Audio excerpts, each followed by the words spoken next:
también ahí hay que tener en consideración que el gobierno ya en este año va a llegar al mayor nivel de deuda en la historia del país con respecto al PIB. Ah, Las estimaciones que se hacen son que llegará a ser del 63 al 65% del PIB, mucho más que el año de la pandemia. Y no estamos en una pandemia, o bueno, estamos de pronto en otro tipo de pandemia. Para seguir en términos muy de coquito, como mencionaba Andrea, si una empresa debía pagar el año entrante, por poner un ejemplo, 1.000.000 de pesos de retención en la fuente, ¿cuánto con el decreto debe anticipar ahora con un año de anterioridad? Poner un ejemplo aquí con datos exactos. Yo soy una empresa de servicios de publicidad, aquí la tengo. O soy una empresa de servicios de correo, de arquitectura. O soy una entidad comercial, una compañía que presta actividad comercial.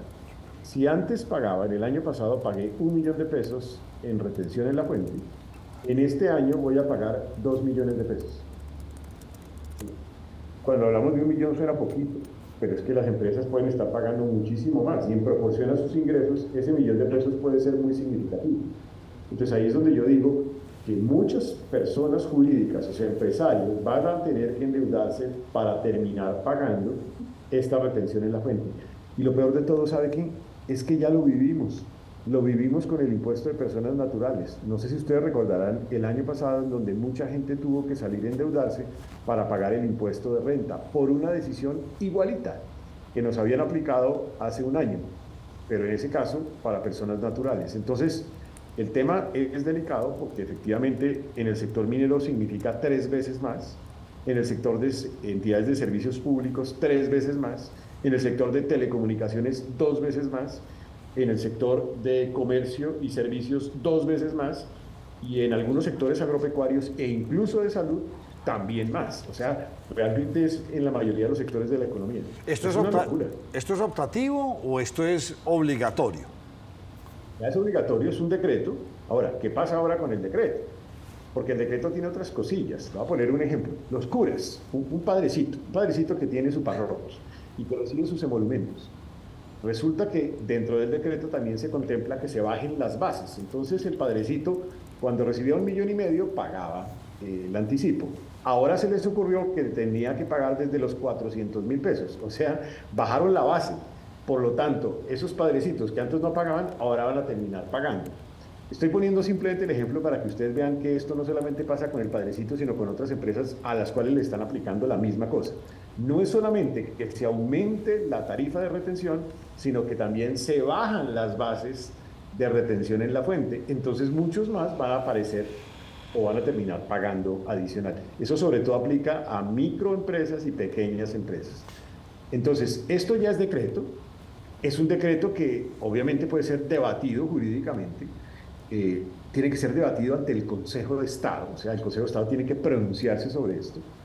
Es cierto que legalmente el gobierno puede hacer y tomar esa decisión, lo que pasa es que todos los gobiernos tenían muchísimo cuidado en estas decisiones porque sabían que afectaban el sector productivo, pero el gobierno pues seguramente va a ser demandado el decreto ante el Consejo de Estado, pero mientras tanto tiene sustento legal.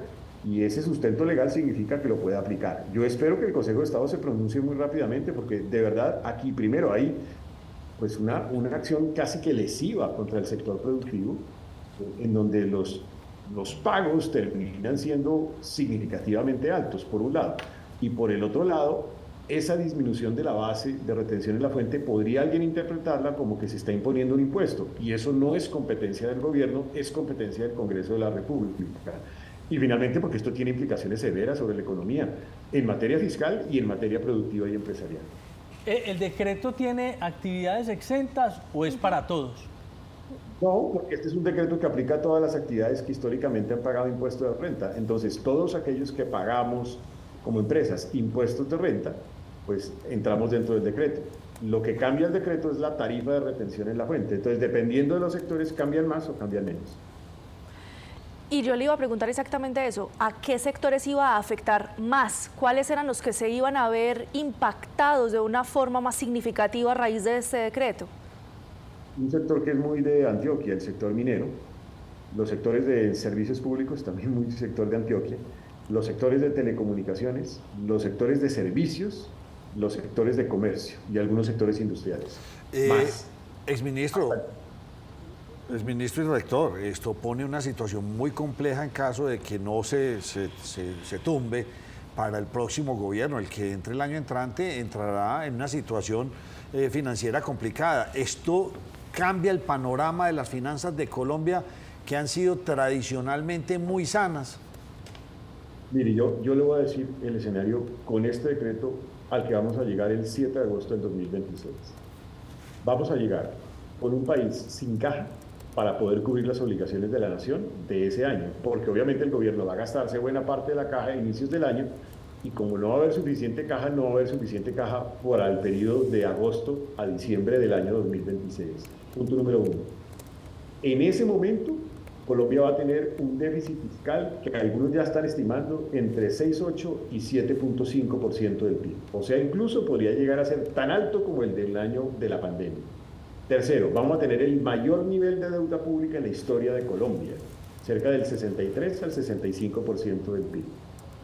Vamos a tener también un escenario de incumplimiento de regla fiscal, porque claramente, pues en ese momento la regla fiscal estará absolutamente desbordada con toda seguridad. Y además de eso, vamos a tener este problemita de que no va a haber la caja suficiente para cubrir las obligaciones de la nación. ¿Sabe qué va a tocar hacer? Y de pronto usted lo puede grabar y que quede esto registrado para ese 8 de agosto del 2026.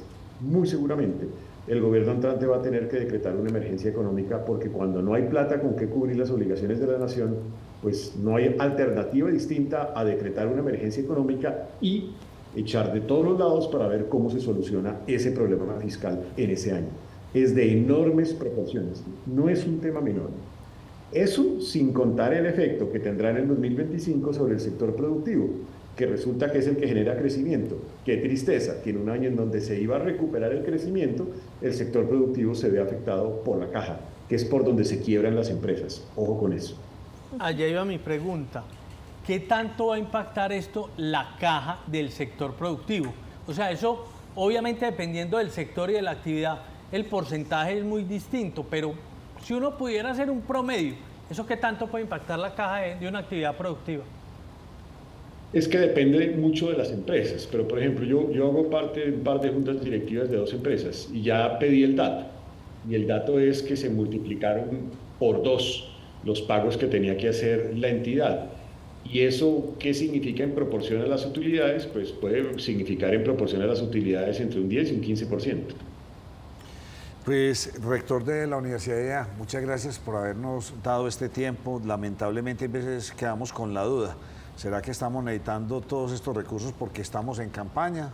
¿O porque se vienen todas estas nuevas elecciones? ¿O porque queremos cumplir con un montón de cosas que no se han hecho? Quedamos con la duda. O queremos joder al que llegue. O queremos que el que llegue muy mal y yo regresar, como nos lo han dicho varios invitados, amigos suyos, exministros de Hacienda que han pasado por esta mesa y exalcaldes que nos dicen, no, es que de pronto no quiere volver en el 26, pero en el 30 volverá. Entrego todo complejo para yo recuperarlo en el 30.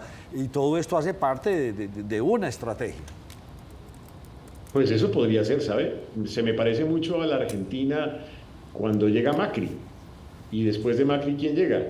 Pues de nuevo los Kirchner. Y después, cuando ya llegamos a la destrucción total, pues le tocó llegar a una persona totalmente distinta con unas medidas muy radicales, que es Milei. Entonces, eso ya pasó en la Argentina. Entre otras, además, yo le vi el programa con el exministro Cárdenas, y Cárdenas pone de presente que mucha de esta plata se está llevando a burocracia, y él pone los datos concretos, y los datos concretos significa más de 370.000 burócratas, corbatas en el sector público, con pues un costo significativo en billones de pesos. Pero el dato más contundente es, mire, el promedio entre 2016 y 2022 de funcionarios públicos, comparado con el de 2023 a 2025, pues este último ha crecido casi 10 veces. Los funcionarios públicos, incluidos corbatas también. Entonces, sí se están incrementando las corbatas de manera desaforada. Parte de este dinero va a cubrir corbatas. Y las corbatas lo llama el exministro Cárdenas el empleo militante. ¿Militante de qué? Pues de campaña. Quedamos pensando. Vienen nubarrones fuertes para la economía colombiana. Doctor José Manuel Restrepo, gracias por habernos acompañado.